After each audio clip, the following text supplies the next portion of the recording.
And we are live. Welcome back to Takes by Fans. We got a great show for you today. As always, we are live every single day at noon Eastern. If you want to watch live, head over to twitch.tv/takesbyfans. If you want to watch but not live, head over to our YouTube channel, Takes by Fans. We post all of our shows and clips of the show there on a daily basis. And if you just want to listen, we are on podcasting apps, Spotify, Apple Podcasts, Google Podcasts, iHeartRadio. So however you want to watch or listen, we've got you covered in multiple ways. All right, today's a big old Sunday, 4th of July Sunday, folks. So today on the show, we're going to be breaking down. We know what the finals are now, folks. Unfortunately, the Hawks lost last night to the Bucks. A little unfortunate. Sad to see Trae Young out. I mean, this kind of playoff run that he had this season was absolutely fantastic, magnificent, and it was very well welcome to kind of get another emerging star in this league. So for all that Trae Young has done in this playoff run, congratulations, truly deserved, and we're looking to see you back at it next year, trying to get back to that finals. So we'll break down that game from last night, and then we're also going to kind of preview the finals. Now that we know which two teams we got, what are we going to call? Our initial prediction in the beginning of the playoffs, before any playoff games were played, our initial prediction was Bucks and Jazz, and then we had the Bucks in 6. Now, we had the Jazz and the Suns in the Western Conference Finals, but we took Jazz over the Suns in 7. Unfortunately, we got that wrong. But are we still rocking with the Bucks? Or are we going to switch off to the Suns because they've been playing some great basketball here in the playoffs? So we'll preview that matchup and decide our winner before it gets kicked off on Tuesday. Not getting started tomorrow. I know, unfortunate. We have to go 2 days without NBA basketball. But hopefully we can try to make it seem like it's not 2 days. So we got that today on the show. And then also we will be looking at the divisional playoff game of Aaron Rodgers, Packers versus Cardinals 2015, to once again give him a score out of 100 credit points to see how much credit he's deserving for all of his playoff performances. So we have all that today on this 4th of July episode. So let's just jump right into it with the stories of the day. And the first one up here, we're talking about Bears wide receiver Allen Robinson. Now, he's not one of the best receivers. Like, he's not top 10 ball dominant wide receivers in the league, but he's very solid. And the reason why we are talking about Allen Robinson so much in this offseason is just because we're so impressed that he was working and getting multiple 1,000-yard receiving seasons with Mitch Trubisky at the helm at the quarterback position for the Bears. So now it's time for him to get paid money. I mean, he's not, like I said, he's not top 10 wide receiver in the league. I'm naming, 10 other, maybe even 15 other wide receivers that I'm taking over Allen Robinson. And it's not a knock on Allen Robinson. It's just, we've got some great athletic wide receivers in this league right now. But he does deserve to get paid for all the work that he put in for the Bears. So I do want to see him get a nice, hefty, beefy contract here.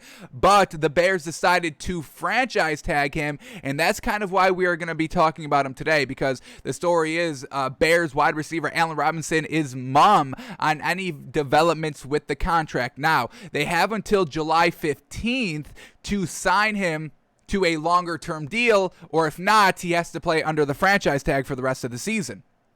So we're kind of, trying to see what Allen Robinson is trying to do here. Does he want to play under the franchise tag here with the Bears, or does he want a long-term deal with the Bears? Why we think he wants kind of to just play under the franchise tag 1 year is because he's like, all right, I'm not really sure what the quarterback situation is looking like here in Chicago. Is it going to be Andy Dalton? And if it's not, how is Justin Fields going to look? Because I'm not going to spend, 4 years here catching balls from garbage quarterbacks. I think Justin Fields is going to play great at the quarterback position here, but it's not certain and it's not proven and we haven't seen it. So Allen Robinson, I feel like he doesn't want the big term deal because he's like, if we're still dysfunctional here in Chicago and we're still not winning games and the quarterback situation is still not right, I'm leaving because I know he can be one of probably the best number 2 wide receiver in the league. Now, I would put Allen Robinson as top 5 number 2 wide receiver on a team absolutely all day.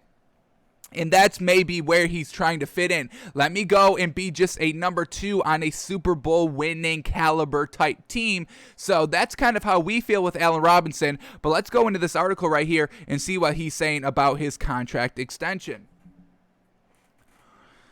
Alrighty, here we go. Let's start here. Robinson, in an interview Wednesday on NFL Total Access, reiterated that he was ready to play the 2021 season on the franchise tag and offered no update on whether an extension was forthcoming. He was also mum on Chicago's quarterback situation. So once again, kind of, backing up what we are saying, I don't think he wants the long-term deal. Not this year, at least. There's no reason for him to do that. Matt Nagy's kind of on the coaching hot seat. He needs to make this season work. Allen Robinson knows all this. He's just played under Mitch Trubisky for 2 straight years. He wants an A1 Tier 1 quarterback throwing him the ball. This man's going over the middle, having to kind of sacrifice his body even more because he has to go out and grab, left, way behind, way up, having to kind of use your arms above your head, exposing, your body. So I don't think he wants the deal here in Chicago. Not this year. Let's see how this year plays out. I'll play under the franchise tag this 1 year because I know my market is going to be pretty high come next season of all I've done here in Chicago the last 2 years. And we are going to talk about his stats in a second, but I do want to kind of break down what he's saying here. So here we go. Quote, "We'll see. I think the biggest thing, like I said, just about going out there this year, having fun, making plays, trying to help this team get back into the playoffs. I think that's the main thing. That's what I've set out during the course of this offseason. Every time I get on the field into my workouts and things like that, it's how can I get better? How can I help put this offense in a better situation than they were in last season?" So once again, he's like, hey, I'm just going to, I'm always just trying to get better. And if I keep getting better, my value is going to keep rising on the free agent market. And, if the Bears aren't going to get their shit together, then I'm going to leave because I'm better than Chicago. Unfortunately, he's their best player, hands down by far, folks, at least offensively. And, like we said, this quarterback competition, Andy Dalton, Justin Fields, you got Andy Dalton that's never proven anything in any of the seasons that he's been playing, and then Justin Fields is a rookie, so he's going to have his kind of, rookie kind of path in the league. Nothing truly great year 1. I don't see him coming out and being Justin Herbert year 1, maybe more of Tua and Joe Burrow, which were still good seasons, but it's a building block. It's a good year 1, and Allen Robinson wants to start competing for rings. He wants to start winning, wants to start kind of winning consistently in this league, because like we said, folks, he was playing under Mitch Trubisky for 2 seasons. If you were playing under Mitch Trubisky for 2 years, you would probably lose love for the game, honestly. So we'll see what Allen Robinson is going to decide to do here. I definitely think this kind of contract extension talk is getting kind of kaput on his end and not the Bears. The Bears, I think, would love to have this man. He's been great for Mitch Trubisky. He's kind of been the saving grace overall for the Bears offense, and I think they were about to reward him with the big deal. He just wants to see the direction that this Bears team is going to move in first before he inks pen to paper. All right, we get one more quote here. Let's see what we get. So when asked if, despite Nagy's game plan, he thought there was still an opportunity for Fields to be a starter this offseason, Robinson offered up diplomacy. Quote, "I have no idea. That's all up to the coaches and stuff like that. I've been able to communicate with Andy since he signed and Justin since he was drafted. So just being able to communicate with both of these guys, even as we went into mandatory minicamp practice, being able to get reps with both, do different things like that, it was fun. Again, for me, it was just fun to be able to talk football with those guys, kind of pick the quarterback's mind, just to continue to build on everything that we're seeing when we're out there on that grass." So once again, we get no more insight on who's really going to be the starter here in Chicago. We do think it's going to be Justin Fields week 1 and not Andy Dalton. We'll probably see that kind of become a little bit clear during the training camps. We've been hearing kind of nothing but great things from Justin Fields, and we already know. That's what we're saying. We already know what Andy Dalton is. It's nothing great. It's nothing kind of consistently winnable. It's kind of 50-50. Once again, nothing great. He had his time in Cincinnati. If you were ever going to do anything, it would be your kind of 7-8 year span as a starting quarterback, not the backup of the Cowboys, and now finally getting another starting opportunity here with the Bears. He's ran his prime. He ran his course. Throw Justin Fields out there. Let him get his feet wet and let him kind of, get it done and see what we can do. Showcase all that he's got there in this next level of football. So that's Allen Robinson. We get nothing. Truly mum here. Truly no kind of sign which way he's leaning, whether he wants to deal, whether he doesn't, whether he wants to stay, whether he wants to leave. But what I want to highlight here is just how good Allen Robinson is, folks. This man is very solid. He is listed as 6'2", which I don't believe at all. I think this man is like 6 foot barely. Whenever I watch this man, I know he's 6'2", but this man never looks 6'2" on the field. This man is the shortest 6'2" in the league, hands down. In that, I'm all about, when I judge wide receivers, I want to see your height. Let me get better than 6'1". 6'1's kind of, solid. Everything under 6'1", I'm a little hesitant to take. Obviously, we have some exceptions to the rule. Tyreek Hill's the best wide receiver in the league, and he's nowhere close to 6'1". But Allen Robinson listed as 6'2" is a big old lie. I'm almost certain this is a lie, folks. All right, but let's talk about what this man was doing with Mitch's Trubisky, folks. 2019, he had 1,100 receiving yards. Just last season, he had 1,250 receiving yards. I mean, these were his top 3 seasons these last 2 seasons, folks. His best season was 2015 with the Jacksonville Jaguars. Now, who was the quarterback here in Jacksonville in 2015? Was it Blake Bortles? What do we got? Blake Bortles. I mean, folks, this man is making garbage quarterbacks look great. This is why we want this man on a good, solid team. This is why he doesn't want to sign a long-term deal here with Chicago, because he's like, folks, y'all see what I'm doing with trash? He had 1,400 yards with Blake Bortles, folks. Come on, give this man the respect he deserves. See what he can do with a Patrick Mahomes, a Tom Brady, and Aaron Rodgers. Aaron Rodgers wants help. Go get Allen Robinson. He's a great number 2. And not even just the yards, but look at the catch percentage, folks. 63 catch percentage in 2019 and 67.5 catch percentage just last year. I mean, we know Mitch Trubisky's not accurate, folks. And Allen Robinson is still getting his hands on the ball. He had his best catching percentage seasons under Mitch Trubisky. Come on, we got to give this man his dues, got to give this man his respect, and this is why he wants to be franchise tagged. All right, sign me the deal. I'll see what we got going on here, and if it's not up to my standards, I'm going to walk.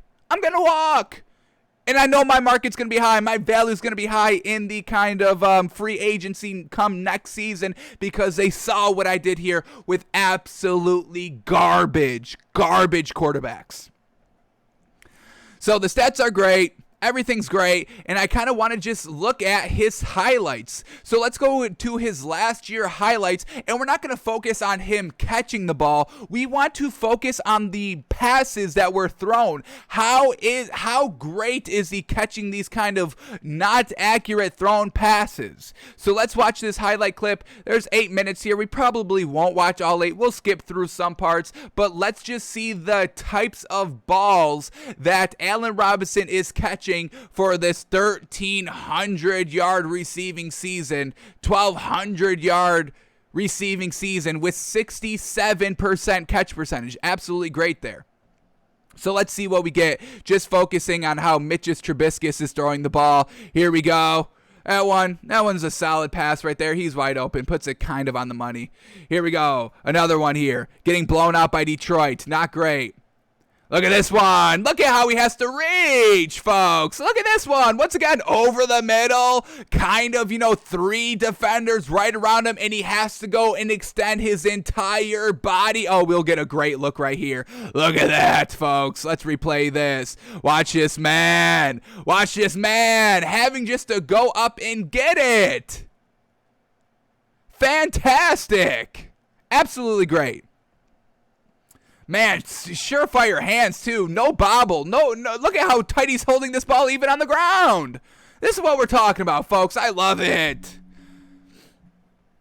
All right, what else do we get here? Against the Giants, this time week 2, Mitch Trubisky, once again, having to kind of leap up to grab this ball right over the middle of the field, knowing that the safety is going to be barreling down on this man over the middle of the field, and he still goes up, sure hands, and catches the ball. Here we go. Once again, getting blown out by the Falcons here. This is just a nice comeback route. And look at what he can do. Strong, stays on his feet, and is going to try to bring his team back here against Atlanta. What a great catch right there. Pass here. That's right on the money. What do we got here? Nice floater. Hey, on the sideline, go up and get it. Fantastic. Here we go. This is Nick Foles this time. Nick Foles got the start. Nick Foles throwing it a little bit more accurate. He is wide open on pretty much all these passes here. Here we go. Look at that. Nice 50-50 ball thrown by Nick Foles. Let's try to get back to when Mitch Trubisky starts. We'll watch this Nick Foles one. Look at that. That was pretty good. A little underthrown, but exactly where it had to be. What a secure catch. I mean, this man's fantastic, folks. I mean, what a great hands wide receiver out here. This is still Nick Foles going deep. Look at that. I mean, that's really on the money, folks. Nick Foles is throwing some beautiful balls. It didn't translate into wins or any points, but he was throwing some dimes out here. What's this one? Here we go. Bingo. This, oh my God, what a beautiful strike on 3rd and 9 right over the middle. Mitch Trubisky would have probably thrown that one, kind of 5 yards way behind him, and Allen Robinson would have still made the catch somehow. All right, here we go. Ooh, damn. This is by Nick Foles, too. It's like they've got great passes here. This is a great pass, but they're down 24-3 in the 4th quarter. Damn. This is why Mitch Trubisky, this is why, Nick Foles had to not be the starter here in Chicago, because it just didn't translate to wins for whatever reason. We're getting great passes here, but look at here. Down 10 in the 4th quarter, and now we get a wide open pass to Allen Robinson. Here we go. In overtime, what does Nick Foles do? That was a little inaccurate on 3rd and 15, though, but it got there. They ended up winning that game. Saints in overtime. Very well done. All right, let's go back to where Mitch Trubisky is the starter. That's kind of our narrative that we're going with here. Is this Mitch? Here we go. All right, Mitch is back here in Green Bay. All righty. Here we go. Week 10, week 11, and Mitch Trubisky's back, folks. And just look at this. I mean, a little behind him. Look at this. He's wide open in space, and the ball's behind him. You put it on the money. He's got all this room to run, but he has to come back and jump behind to catch the ball. This is what we're talking about. I mean, imagine here. He probably could have squeezed behind between these two defenders and took it the rest of the 50 yards. I mean, let's talk about how many yards he would have had if Mitch Trubisky was accurate. On the goal line, that's wide open. Perfect right there. Here we go in the red zone. What do we got by Mitch? Oh, perfect on the dot right there. Mitch Trubisky still the starter the next week. That's a good pass right here. Kind of exactly where I had to be. Inside. Once again, very out in front. We always see Allen Robinson full extension, though. It's always full extension. Put it right in his chest, Mitch. Let's see this one from this angle. That's a good throw. It's not bad. All right, here we go. Another pass here by Mitch. What do we get? Over the middle of the field. That one, pretty solid, right on the money. We'll take that. Mitch is still the starter the next week. Once again, a little behind, a little bit too much outside. You put this one right on the money. He's going down the sideline a little bit more, maybe another 5-10 yards. But he has to stop and play back into the defender. This is what we're talking about. In the red zone, here we go, before halftime. Whoa, jeez. What was this one? Right over the middle? Wow. Wow, that was a dangerous throw. It got there. The defender lost track of the ball. That was dangerous, but it got there. So I guess we have to give him credit. Bears blowing out the Texans here. Week 13. There we go. Great slant right on the money, and that's what Allen Robinson is able to do, folks, when it's right on the money, 20 yards after the catch. Fantastic. 20 yards run after the catch when the ball is on the money. Here we go. The following week against the Vikings. Going deep. Beautiful ball. Is that Mitch? That is Mitch. This is a beautiful ball, Mitch. Fantastic. That's fantastic. That's the best throw we've seen Mitch Trubisky make all day, folks. All season long, that's the best throw. Coming in week 14. All right, Mitch Trubisky going deep this time. Once again, puts it right on the money. There we go, Mitch. Mitch is starting to warm up here against the Vikings. He went 14 of 19 this game so far in the fourth quarter. Now we're talking. All right, now the following week against the Jacksonville Jaguars, week 15. Way underthrown. Look at that. And Allen Robinson's so great, he's able to pick up 10 yards after the catch here. But look at this. Kind of actually, the underthrown ball helped him here. Mitch Trubisky kind of getting bailed out by his bad throw a little bit. Look at that. But just look at the surefire catchability. This man is never worried. Straight just hands catching the ball. Not using his entire body to catch it. Not relying on any of his arms or his legs to help catch it. It's sheer hands. That's it. And then he goes and palms the ball like a true beast out here. Maybe we should put Allen Robinson top 10 wide receiver. Damn. Fantastic. That's a great ball thrown here by Mitch Trubisky on 4th and 6. Ooh, this is clutch. It means nothing. They're getting absolutely blown out here against the Packers. Week 16. Getting blown out 35-16 with a minute left. But it's a good throw. This is fantastic. And a great one-handed catch by, once again, Allen Robinson. Fantastic. Let's watch this one in slow motion. Look at that. That time using his hands, using his arms to kind of secure the catch. All right, here we go against the Saints. Once again, what is this pass, folks? Is this in the playoffs? This is in the freaking playoffs, folks. What a garbage pass. Did we get another angle on this one? Damn. Just look at how much way behind and high this ball is, folks. This is what Allen Robinson is dealing with. And he had 67% catch percentage. This man's going to get paid next year, folks. Truly going to get paid. Let's see what we get here. There we go. That's a pretty decent ball. Once again, full extension here by Allen Robinson. You give him the credit. Yes, sir. So, Allen Robinson's a great wide receiver out here, folks. Truly making Mitch Trubisky serviceable, manageable in this league, extending his ability to get a couple more games. It's like Matt Nagy's decision is like, do we finally rest this man? Do we finally just send this man home? It's like week 11. Do we finally just not let Mitch Trubisky play? And then you see him make a throw and Allen Robinson dives to catch it and you're like, well, we just moved the chains. Next week it's like, all right, Matt Nagy, are we going to bench him this week? And the quarterback's coach is like, no, we'll give him one more week. And then he goes out, and once again, Allen Robinson makes 2-3 great plays, saving Mitch Trubisky for one more week. But finally, it's the end of the season. Allen Robinson's not catching any passes anymore, and they've just got time to just think. Matt Nagy had all that time to think after that kind of wild card loss against the Saints, and he's like, why the fuck were we going with Mitch Trubisky every week? It's Allen Robinson. They were able to kind of finally take the season as a whole and be like, oh, it was just Allen Robinson keeping this man afloat in this league. So, Allen Robinson, we'll see what he does, but I don't expect him to get signed, and I think he's the one that is kind of refusing a long-term deal here in Chicago because they need to finally get the quarterback position right. They've been bungling it the last 3 years, never getting it right, and we'll see how Andy Dalton and Justin Fields play out, and that's exactly what Allen Robinson is doing.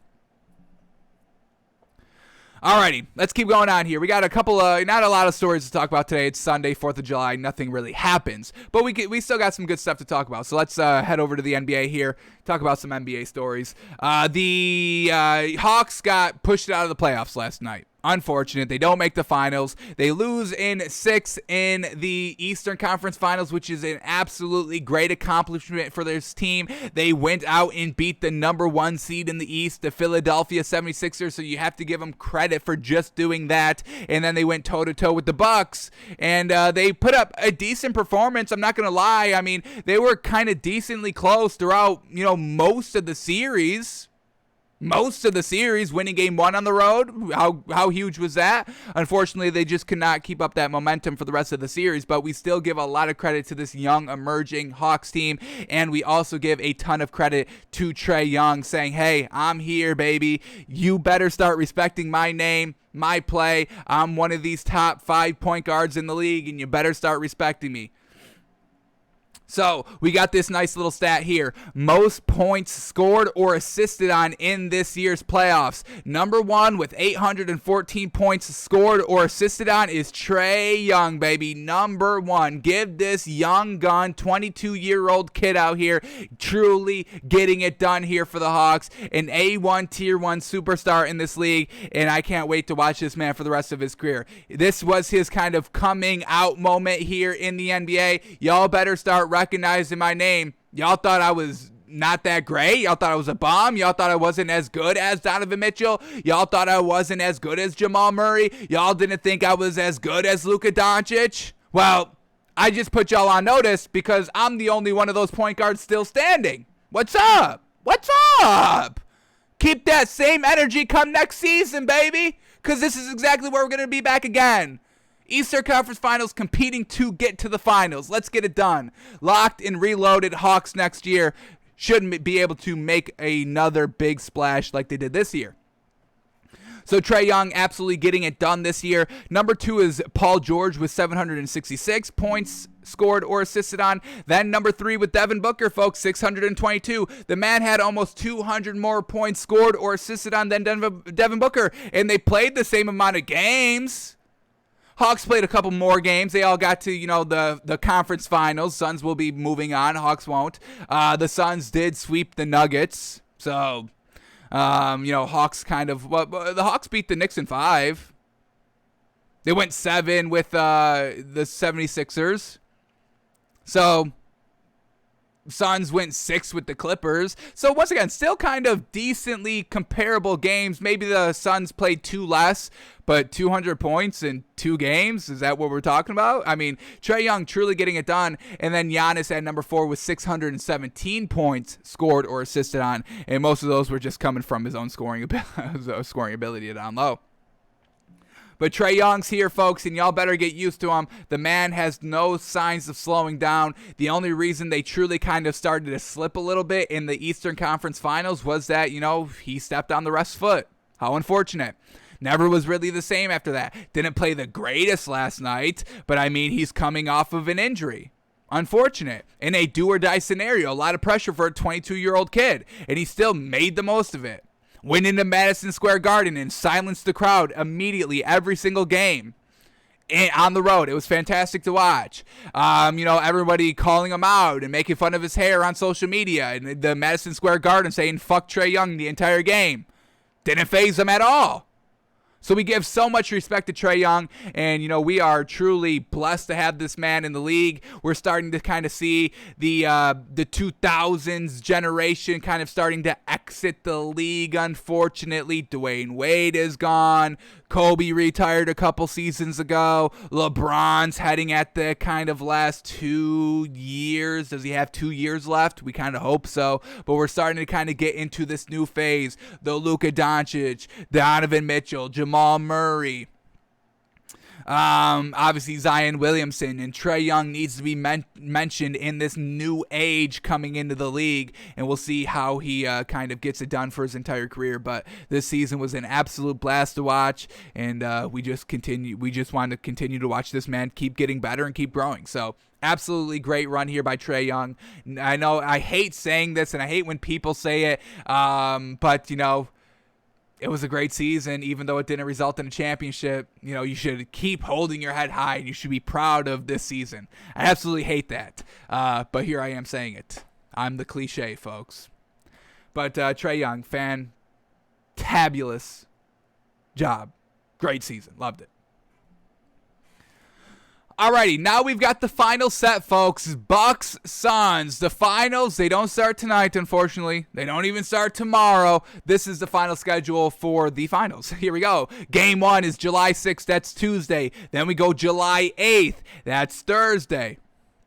So we're going to be back in the rhythm of one day in between until game 3, which is July 11th. So that's Friday off, Saturday off, and then it's Sunday. So we get kind of one game in between, one day in between, 2 days in between. Then game 4 is July 14th. Once again, 2 days in between. Then Then game 5 is July 17th. 2 days in between. Then game 6, if necessary, is 2 days in between. July 20th, and then game 7, if necessary, is July 22nd. Only 1 day in between. So, oh man, every day of basketball was so great. We were 5 months strong of just everyday basketball, and now we're getting 1 day in between, 2 days in between.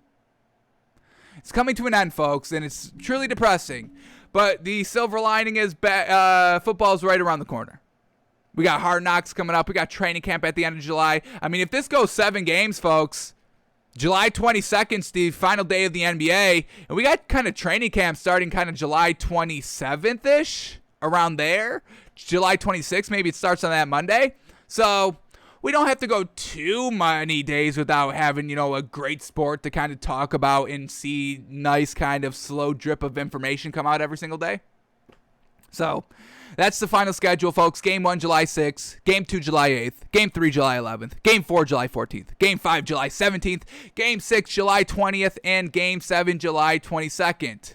So we'll see how this one plays out. But before we kind of do our final initial prediction for the NBA Finals, let's kind of talk about what happened last night in the NBA. So let's start here with the Bucks and the Hawks. Game 6, and the Bucks win it 118-107. We had the Hawks -2. We just could not get these Eastern Conference Finals right, folks. We were big on the Hawks after Game 1. We said it was going to be a 4-0 sweep with the Hawks after Game 1, and we may have jinxed them because after that, the Bucks won 4-1. So I'm sorry to the Hawks. I may have jinxed y'all. I'm sorry. But let's talk about the game from last night. So here we go. Let's start with the Bucks since they ended up getting the win here. And, once again, Chris Middleton, man, going off. And I respect Chris Middleton truly stepping up when his time came. Put up 32 points. 32 points.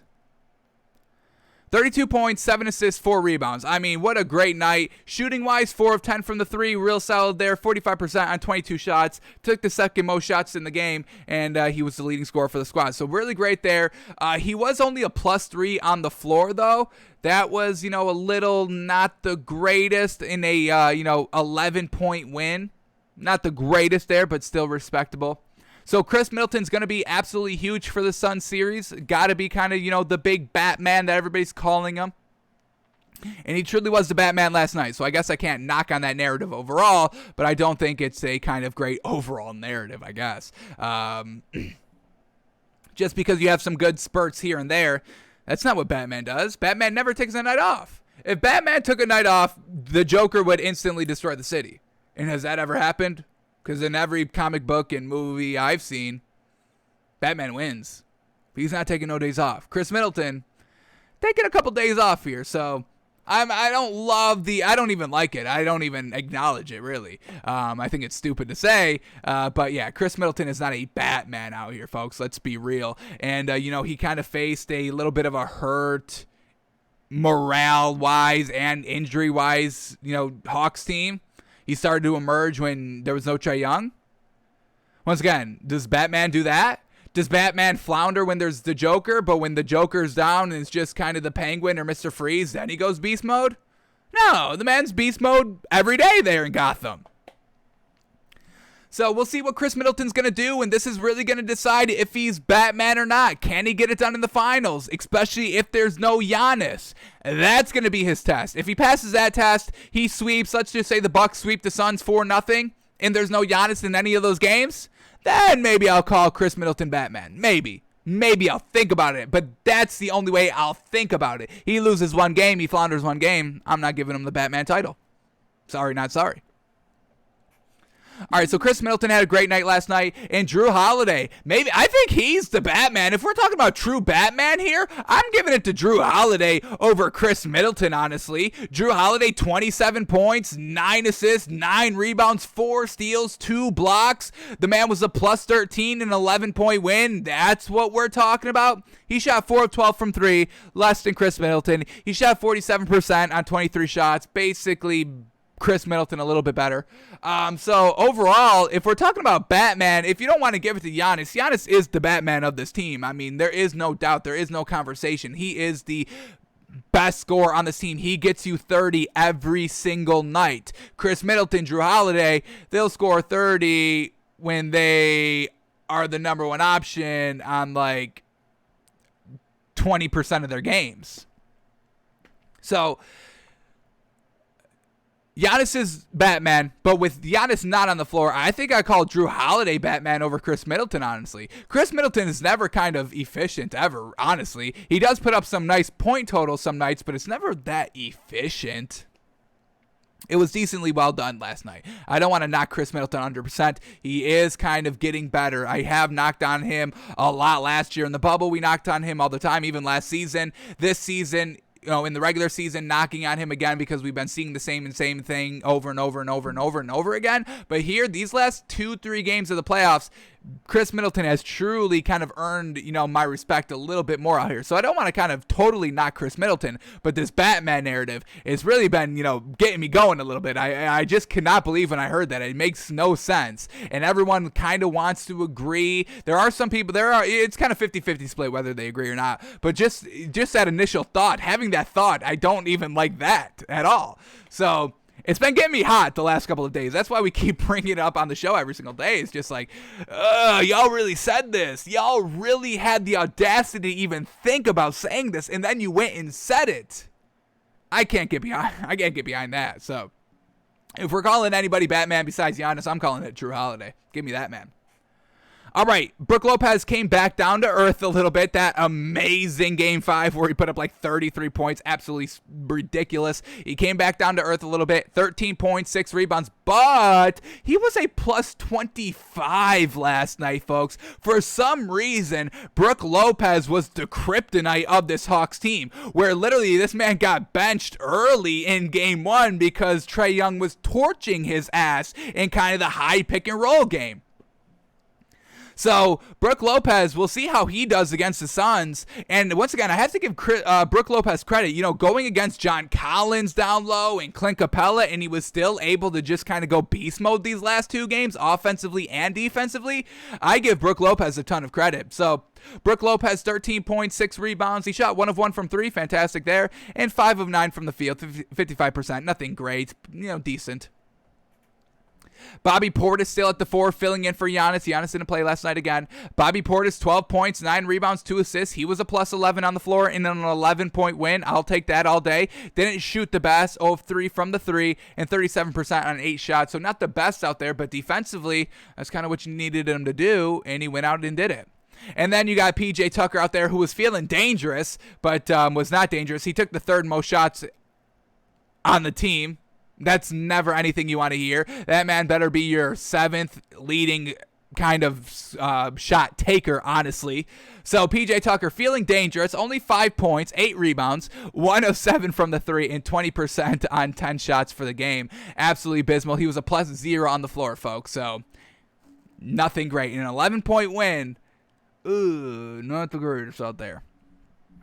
But then off the bench, we had some great performances here. Pat Connaughton, I wanted to see him in the starting lineup. Once Giannis went down, I really kind of wanted to see Pat Connaughton get in the starting lineup. And he played 30 minutes and had a real great game. 13 points and 8 rebounds on 62% shooting. 3 of 6 from the 3. Very well done. And he was a plus 5 for coming off the bench. So once again, Pat Connaughton's a real solid bench piece here for this Bucks team. And he truly got it done last night. As well as Jeff Teague, 11 points in 12 minutes, truly helping the team out. 3 of 3 from 3. Love to see that. I mean, stretching the floor in your kind of short minutes that you're on there, that's absolutely well done. So that really helped propel this Bucks team, that great bench scoring, and overall, just great overall scoring by the starting 5. Bryn Forbes is still shooting from the 3, absolutely trashly. 1 of 3 from the 3. Bryn Forbes, man, he sold me. He hoodwinked me. I wanted this man to be the starter in the starting lineup during that Heat series for one game, and he came out for one game, and that was it. So he hoodwinked us. He had one good game in that Heat series, and that has gone ghost flounder mode for the rest of the playoffs. So I don't think he steps it up in the finals. No way, especially with that great defensive Suns team. But we'll see. We'll see if they ever call on him. We'll see if he takes advantage. So very well done for the Bucks last night. Ended up closing out the series on the road and are heading to the finals, baby. Hopefully Giannis is going to be right then. Hopefully. He's got 2 days to prepare, 2 days to rest up. It's pain tolerant, so hopefully he's good to go. All right, let's talk about this Hawks team. Here we go. Trae Young ended up playing. We thought he would with the spread being -2 Hawks. That kind of, told us that Trae Young would be in the starting lineup. So, Trae Young, real kind of bad game. Unfortunate, but you had to give it a go. I mean, I respect the hell out of Trae Young for going. I don't blame Nate McMillan for starting him, even though he was not 100% healthy. You live and die by your best player. Absolutely 100%. Get him out there on the floor. We win, fantastic. We lose, well, at least we went down swinging, and we never had this, what if in the back of my mind. What if we actually play Trae Young instead of Lou Williams at the 1? What if we didn't, kind of sit out Trae Young the entire time? You're not living by that. You're not kind of thinking about that. You lived with Trae Young on the floor. You died by Trae Young on the floor. Trae Young has brought you this far. He deserves the respect. He's your best, most consistent offensive player on this team. You live and die by him. So Trae Young, not the greatest game last night. 14 points. He did have 9 assists. Solid there. 4 rebounds, 1 steal. Not terrible overall, but just his shooting percentage, 0 of 6 from the 3, couldn't buy a bucket, and then 23% on 17 shots, and he was the one that took the most shots on the team. So not the most efficient out there. Really kind of lackluster scoring performance. Unfortunate, but he was only a -5 in an 11-point loss. Not terrible overall. Overall, not bad. Once again, this Hawks team, man, they weathered that storm. They were down 20 in the fourth quarter, and they ended up making it a game with about 3 minutes left. So you give them credit. It's just every time they would come and cut the lead close, they just didn't have that extra oomph to finally get over the hill, over the hump of, all right, now we're only down 5. Bucks take a timeout. Then they go on an 8-0 run, extending the lead back up to like double digits, 15 plus. So unfortunate there for the Hawks, but this is still a great, young, hungry team. You had maybe one more great bench piece. Maybe you lose Kevin Huerter in the offseason. He's probably your most expendable starting lineup piece, unfortunately. Just John Collins. I keep John Collins by any cost necessary. Obviously, you want to keep Clint Capella, and then Bogdanovic. This man is a lockdown shooter. He got a little worse as the postseason progressed, unfortunately, but still, he's still consistent as heck in the regular season. Kevin Huerter still solid, but maybe more of a bench piece on this Hawks team, unfortunately. And I don't want to knock him too much because he's been solid, but just unfortunately, I think he is kind of the worst. If we have to kind of rank the starting 5, 1 through 5, Trae Young 1, Clint Capella 2, John Collins 3, Bogdanovic 4, and unfortunately Kevin Huerter has to be the 5th. It's unfortunate. But Trae Young, 23%. Ugh, yikes. All right, Bogdanovic, not a bad game last night. 20 points, 3 steals, 3 assists, 2 rebounds, and he shot 58% and 2 of 5 from the 3. He was their second leading scorer. Cam Reddish had more points off the bench. Once again, great by Cam Reddish. We're going to get to him. But Bogdanovic, 20-plus points. That's what we're talking about. That's what we needed. That's what we needed him to do, and he went out and did it. Only a -4 on the floor. Really solid there in an 11-point loss. Clint Capella, 14 points, 9 rebounds, 53% from the field, -5 on the floor. Once again, solid. And then John Collins, 13 points, 11 rebounds, and he was only a -1 on the floor in an 11-point loss. Real solid defense there by John Collins, and that's exactly what we love to see. Unfortunately, Brook Lopez, once again, being a plus freaking 25, unfortunately makes John Collins' performance a little bit worse than what it actually was. You got to start locking down, Brook Lopez a little bit. But like we said, he was only a -1, so mostly Brook Lopez doing that without John Collins on the floor. And then Kevin Huerter, a real abysmal game last night, a minus 22 on the floor, 5 points on 20% shooting, 1 of 6 from the 3, and that unfortunately hurt him big time. We got Kevin Huerter in 10-plus point territory. Now we're taking that 11-point lead to a 11-point loss to like a 5 or 6-point loss, and then we can just start trying to make up some points there, but we needed Kevin Huerter to really kind of get it done, and he kind of floundered last night. Truly unfortunate. All right, off the bench here for the Hawks, Cam Reddish, baby. Yes, sir. 21 points on 28 minutes, 6 of 7 from the 3. Really, truly trying to keep this Hawks team into the game, and you give Cam Reddish a ton of credit. He was a +4 on the floor, folks, in 28 minutes off the bench. You love to see that. Danilo Gallinari trying his damnedest, 13 points, 8 rebounds, 3 of 5 from the 3. Once again, real kind of consistent here by Danilo Gallinari. -5 on the floor, not bad either. But overall, Trae Young not being the best and Kevin Huerter truly being very lackluster in the scoring department really overall hurt this Hawks team. I don't kind of, second guess the decision just because Lou Williams floundered so bigly in game number 5. Now, if Lou Williams played good in game number 5, then maybe we're in this kind of discussion of should we have actually played Trae Young. But the fact that Lou Williams didn't really step it up, he was great in game 4. Didn't do good in game 5, so game 6 you have to go with Trae Young. There is no discussion. There is no kind of second guessing. There is no hesitation. So I think Nate McMillan got it right overall last night, and it's just unfortunate that Trae Young wasn't at 100%. That's really it. So like we said, a great season for the Hawks. Truly great. But now we get the finals, folks. Suns, Bucks. Who wins it? Like we said, folks, we had our initial prediction at the start of the playoffs was Bucks versus Jazz in Bucks in 6. We had the Suns losing in the Western Conference Finals to the Jazz in 7.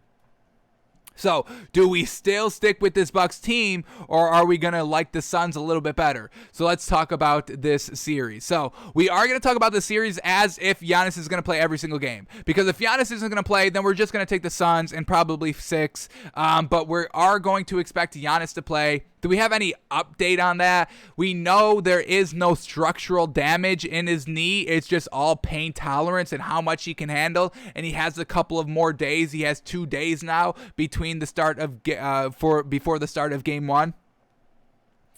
But let's go to NBA Fantasy Labs. I know it's real kind of early. Yeah, the last thing we have is just that he was ruled out for yesterday's game. But we are going to kind of expect that he goes, that he is going to play, folks. This is the finals. You just got to push through it. I know it's going to be a little painful. Obviously, we all saw, the injury looked to be, real worse than what it was, thankfully.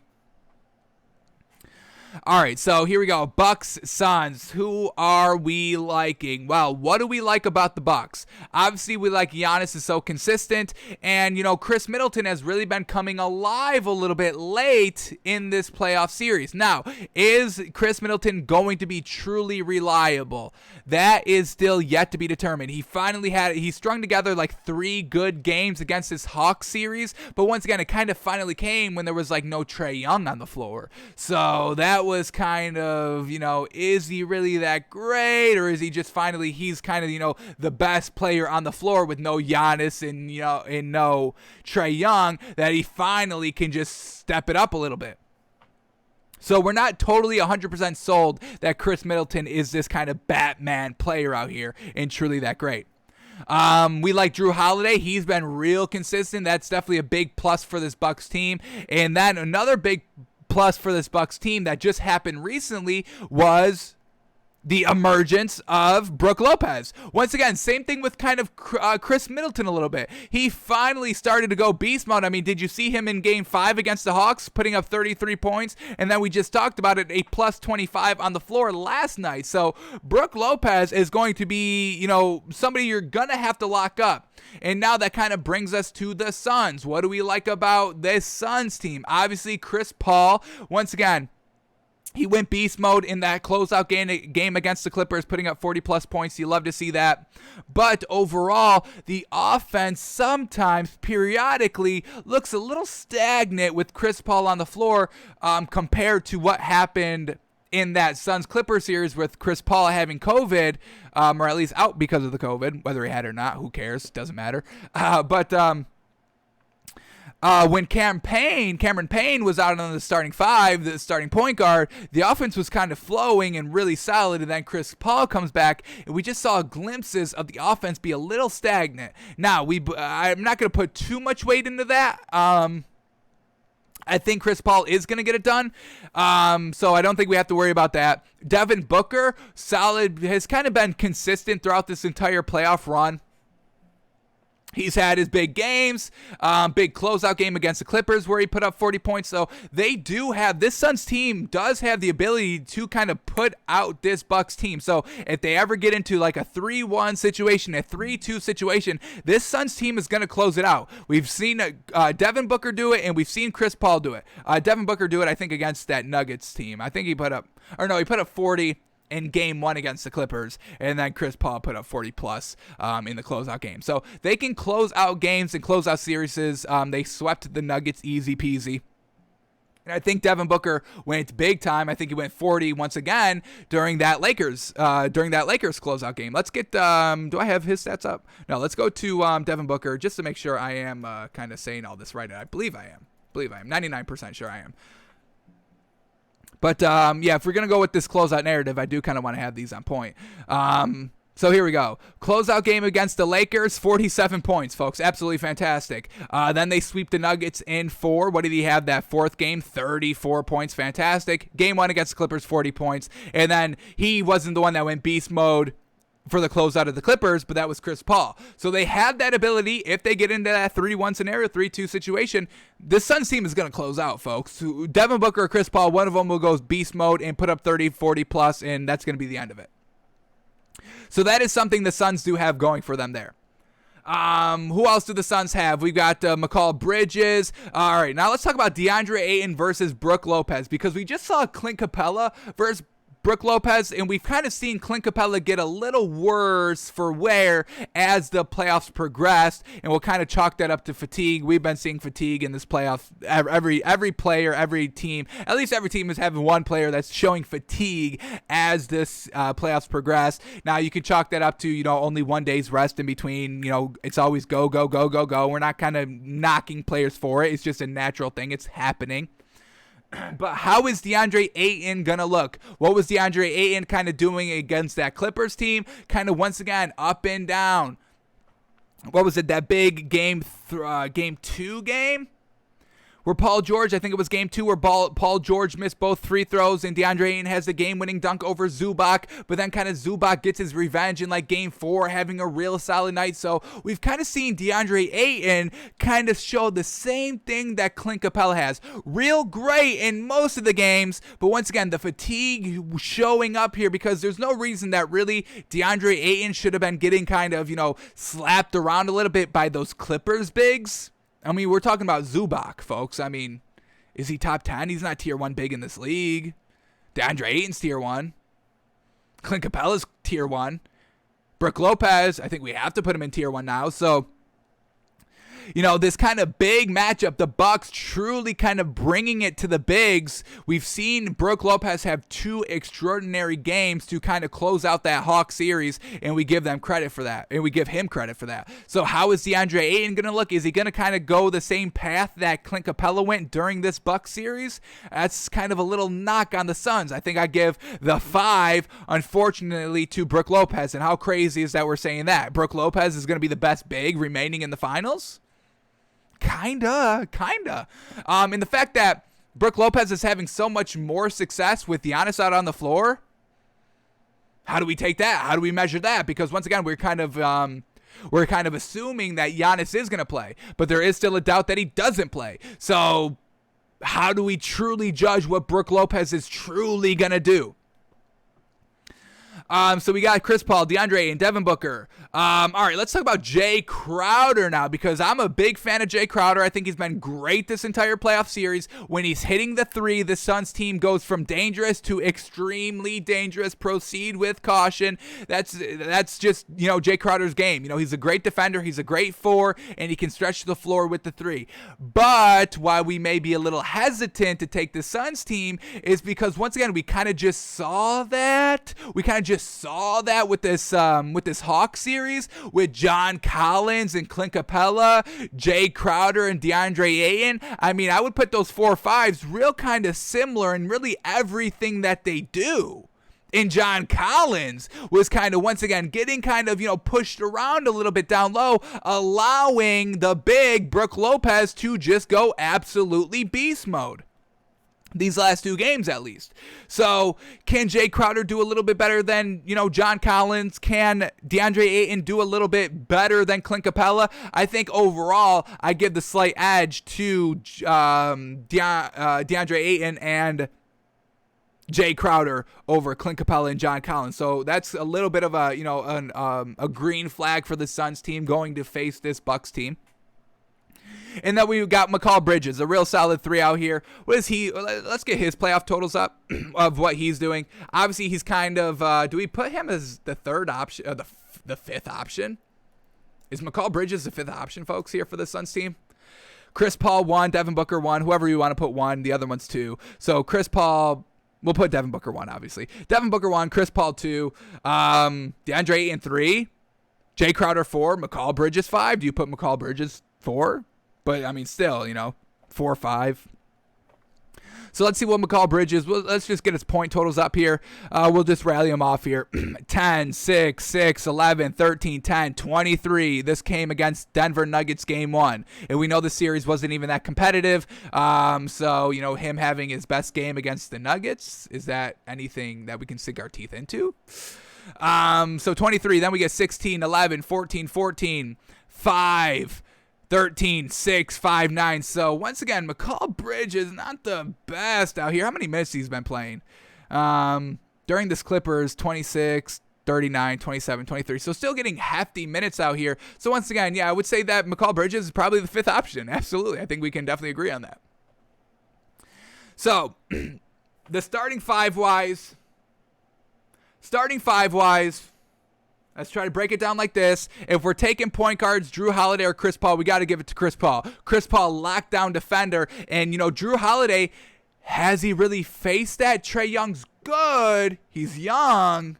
Chris Paul, hardened veteran out here. So let's see if Jrue Holiday can get this great scoring total. Let's read off Jrue Holiday's stats. Shit. Let's go through his, because he's been truly getting it done here for this Bucks team against this Atlanta series.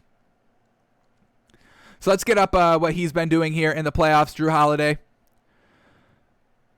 All right, here we go. Let's just read off this Hawks series. We got 33, 22, 6, a little bit of a down game. Unfortunately, they still win the game. How crazy is that? 19, 25, 27. So this man has truly been getting it done against the Hawks. What did he do against Brooklyn early? They had, they never had Kyrie. They had James Harden. Injured James Harden. Unfortunate. He had 17, 13, 9, 14, 19, 21, 13. So once again, during that Brooklyn Nets series when James Harden was still on the floor and Kevin Durant, obviously Kevin Durant's not really going to be on him that much, but still kind of running into James Harden here and there. He wasn't that efficient. Then he goes to Trae Young and was truly great. Once again, we're not bashing Trae Young. Trae Young's great, but he is real young, 22. So Chris Paul is obviously going to have that advantage in this matchup. So he gives the Suns a point there at the point guard position. Chris Paul over Jrue Holiday. Now let's go to the shooting guards. Devin Booker or Chris Middleton. I mean, folks, we even need to make this argument. It's Devin Booker, folks. Devin mother-loving Booker. Chris Middleton, he's real shaky, folks. Let's read off Chris Middleton's playoff totals here. Let's get him up. Because this man had one great game and everyone wants to call him Batman all of a sudden. I mean, folks, that's the most bizarre narrative that came out of left field I've ever seen. Calling Chris Middleton freaking Batman, it's way disrespectful to Batman himself.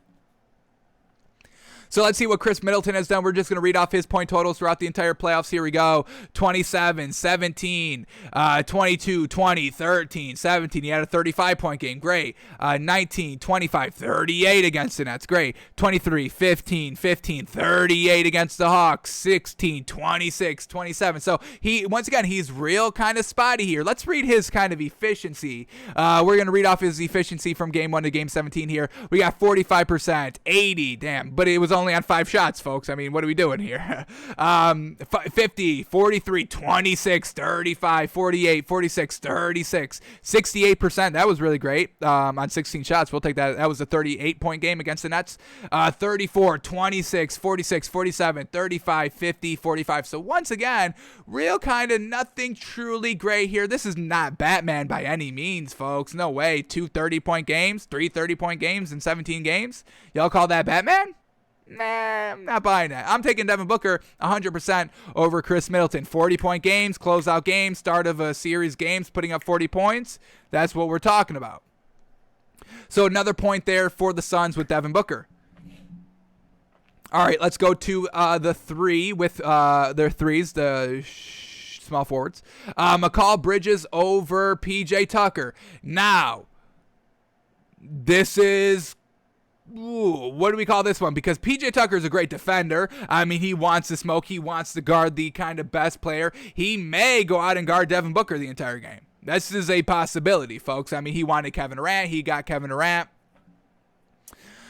So we'll see what PJ Tucker does for this series. But once again, we can't buy Mikal Bridges that much.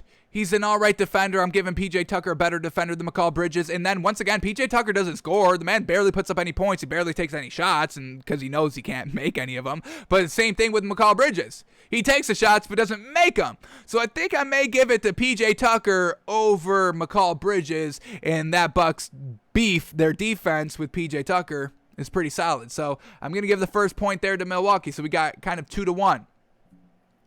Now we go to Giannis at the 4. Jay Crowder versus Giannis. I mean, that's real tough for Jay Crowder. I love his defense, but we're talking about Giannis, folks. We're talking about Gianban out there. Absolutely magnificent. Let's go to Jay Crowder and watch. Let's just see his kind of plus minus on the floor against some great players that he's faced throughout the playoffs. When he was facing, well, let's get it up real quick.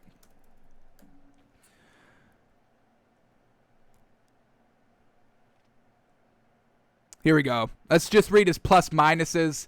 Against the Lakers when he was going up against Anthony Davis. We get plus 14, plus 6, minus 6, plus 21, plus 23. 0.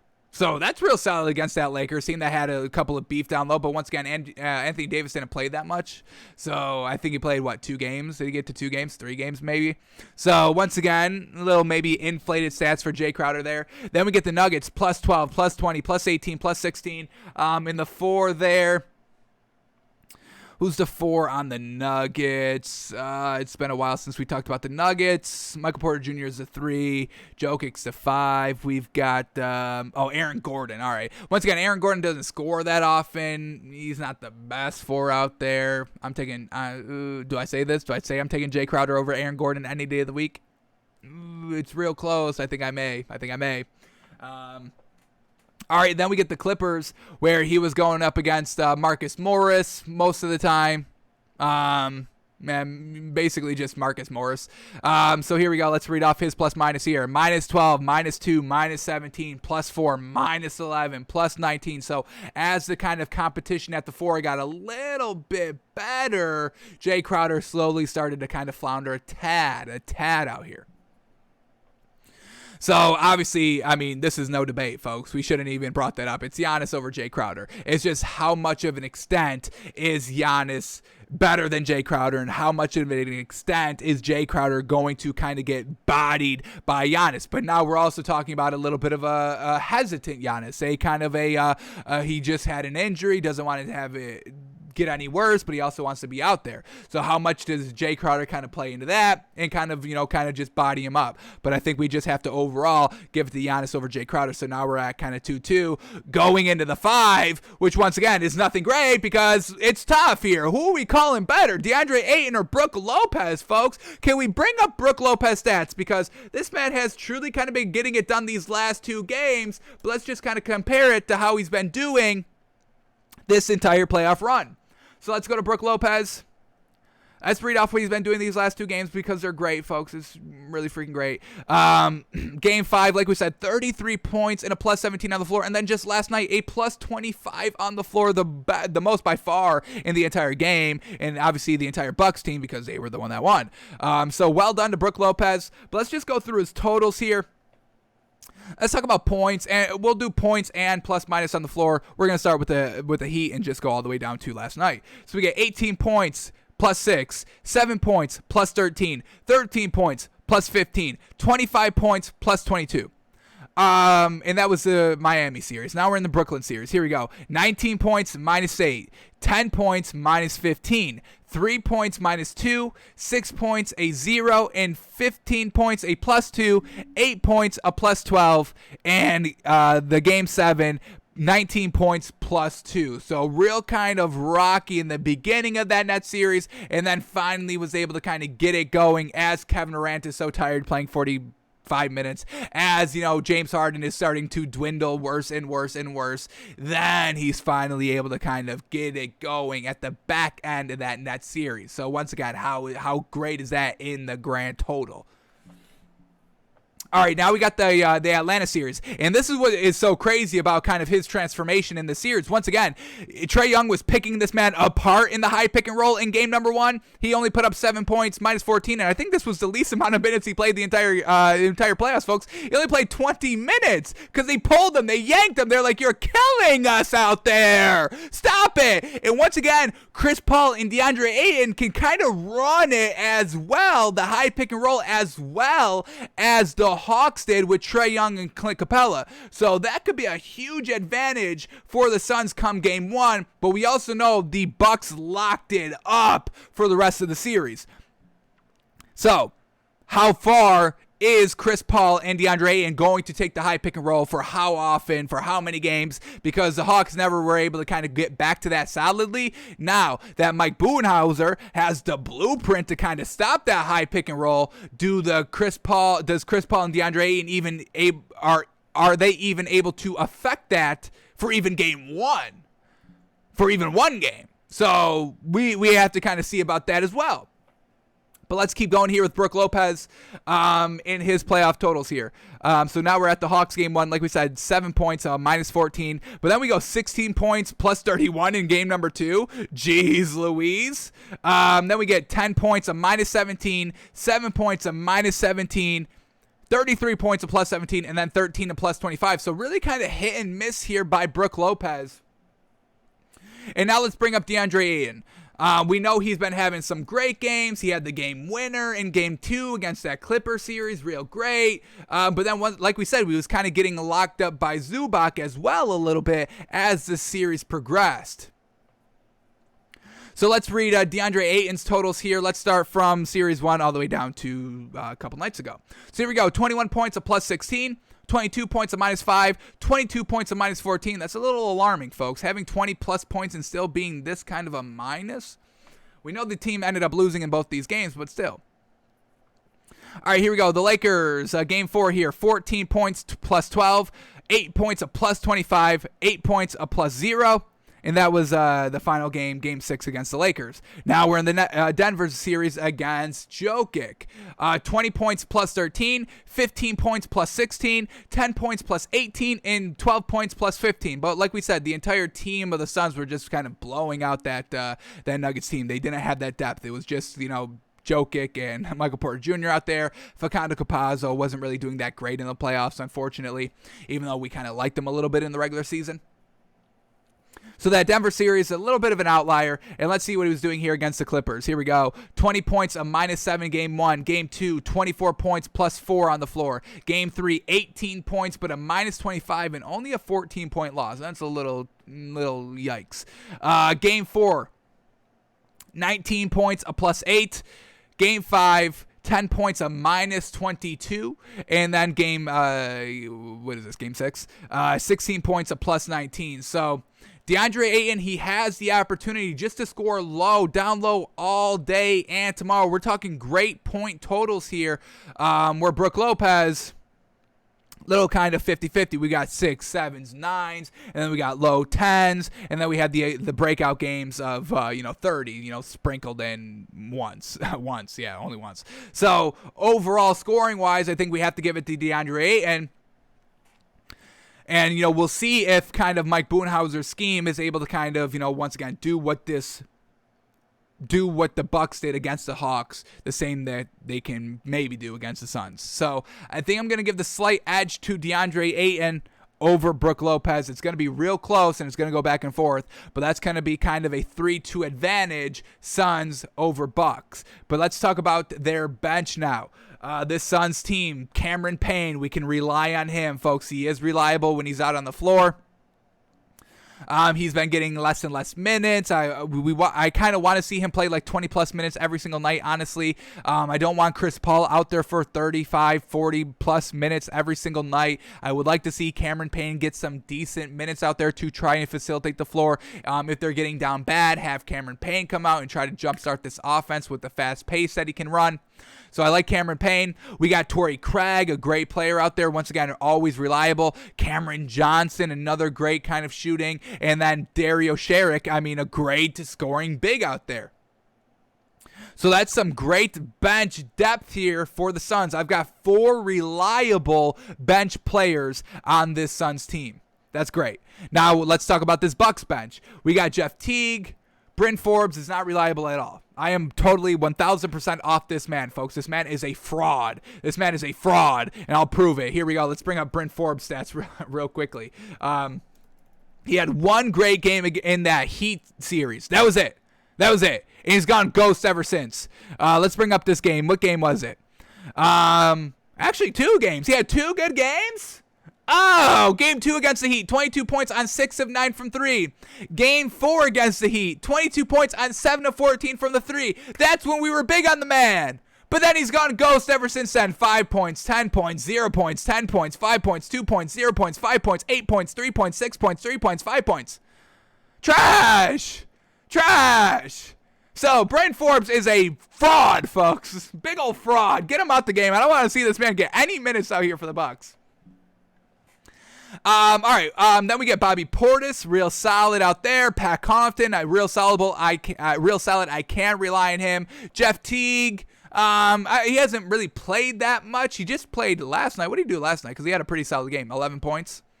11 points on 60% shooting. So solid there, but overall I get more bench reliable pieces on the Suns than the Bucks. So I'm gonna give that another kind of point for the Suns. So we've got 4 points compared to 2 points, just kind of going along their roster. So let's just kind of wrap it up. Who do we think wins this series, folks?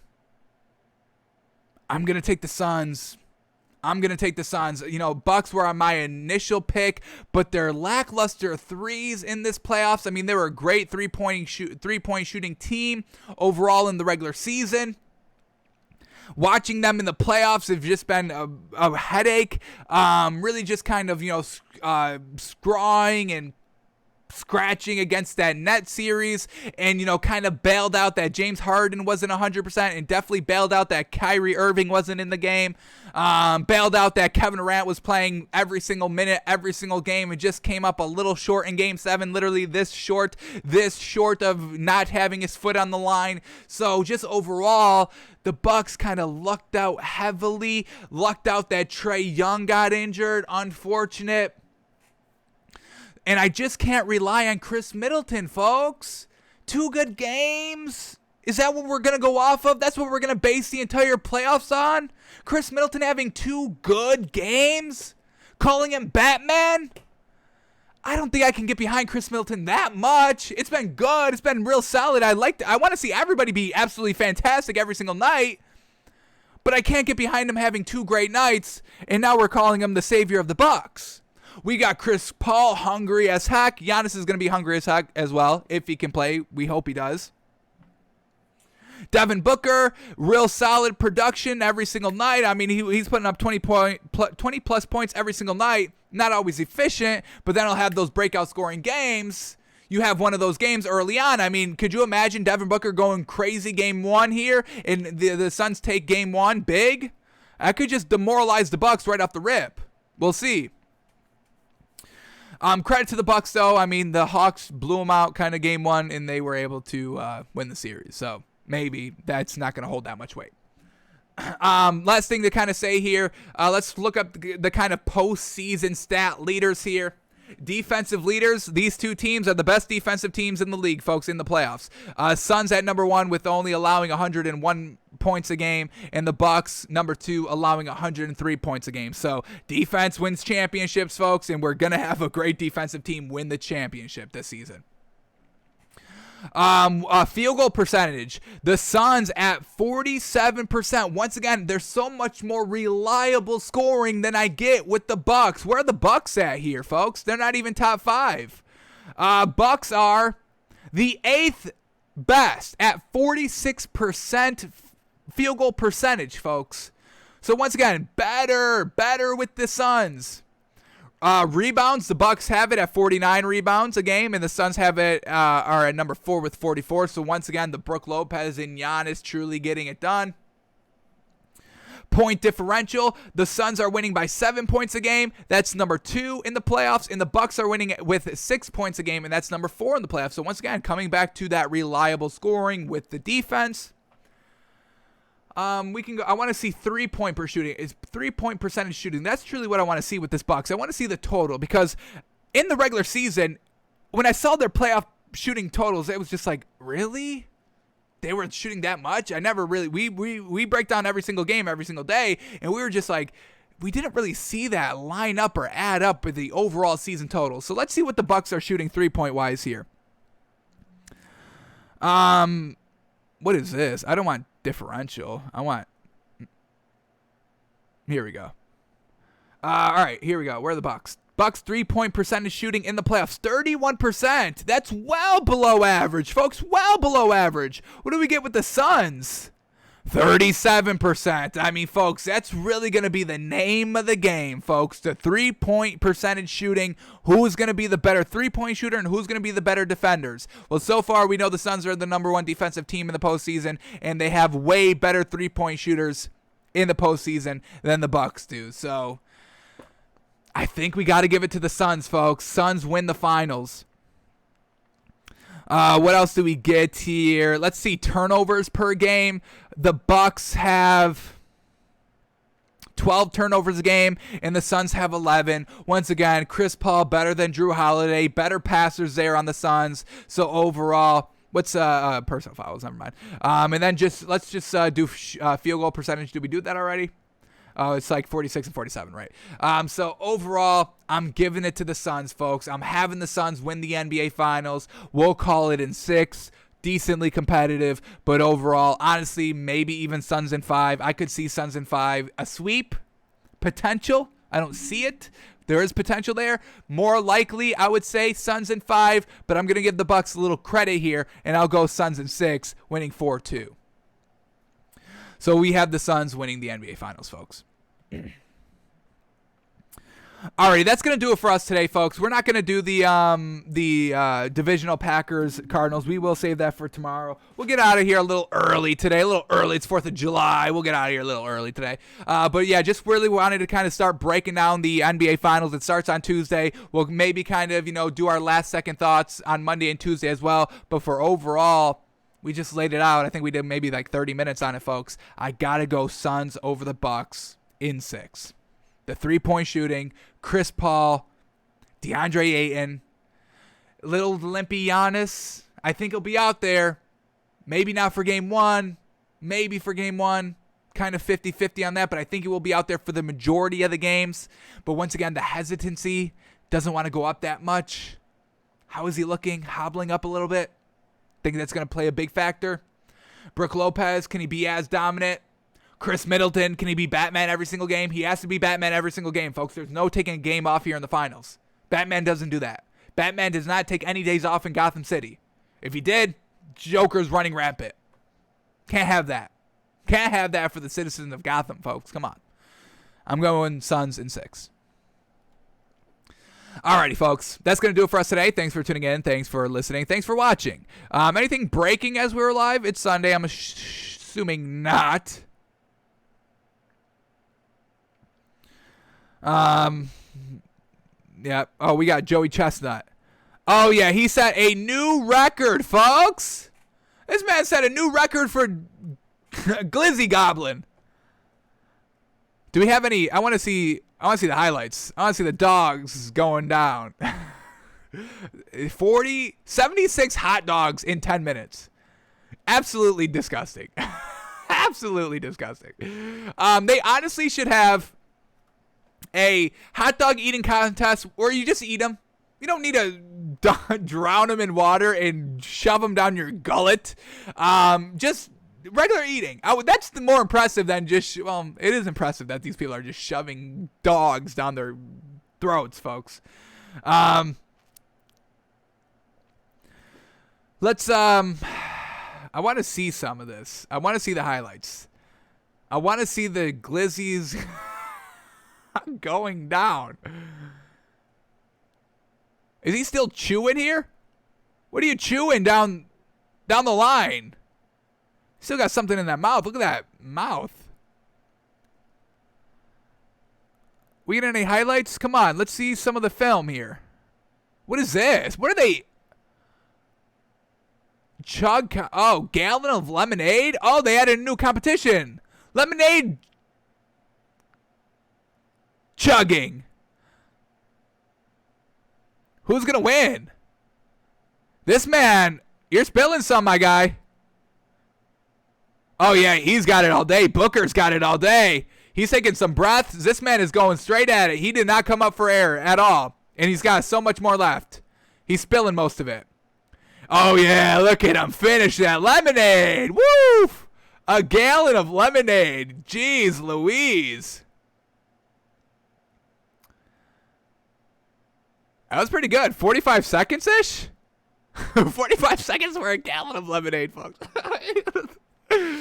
Man, okay. You gotta love the 4th of July, no? Jeez, alright. Alright.